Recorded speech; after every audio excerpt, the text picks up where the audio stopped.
থেকে আমরা সবাই মিলে সমবেত হয়েছি। একদম আমাদের লক্ষ্য কিন্তু একটাই, যে আমরা আজকে মাইথন বাদে সম্পূর্ণ একদম। এবং এবং আমাদের জলের যা ঢেউ আমরা যে কোনো সময় খুব ভালো এনজয় করছি। মানে আসার সময় সত্যি আমরা খুব বিতস্ত্রত ছিলাম। দাদা পাশে না থাকলে কিন্তু এরকম এনজয়টা করতে পারতাম না। দাদা আমাদেরকে প্রচন্ড হেল্প করেছে। এরকম ব্যাপার নয়, আমরা সবাই মিলে এনজয় করছি। ওনার মন বড় বলে ওনার সবকিছু দৃষ্টিভঙ্গিও বড়।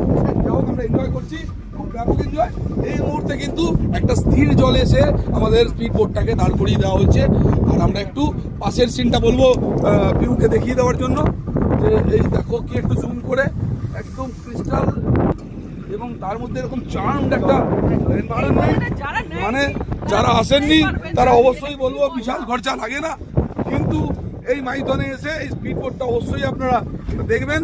আমরা ইউটিউব চ্যানেলে পোস্ট করবো, আপনারা অবশ্যই আসবেন, ঠিক আছে? ওভারঅল আপনার কি মনে হচ্ছে? আমাকে যদি ব্যক্তিগতভাবে বলে তাহলে আমি বলবো আজকে স্পিড বোটটা না হলে হয়তো ট্যুরটা এত সুন্দর সাকসেস হতো না। বাকিরা কি বলবে? খুব ভালো লাগছে, খুব ভালো লাগছে।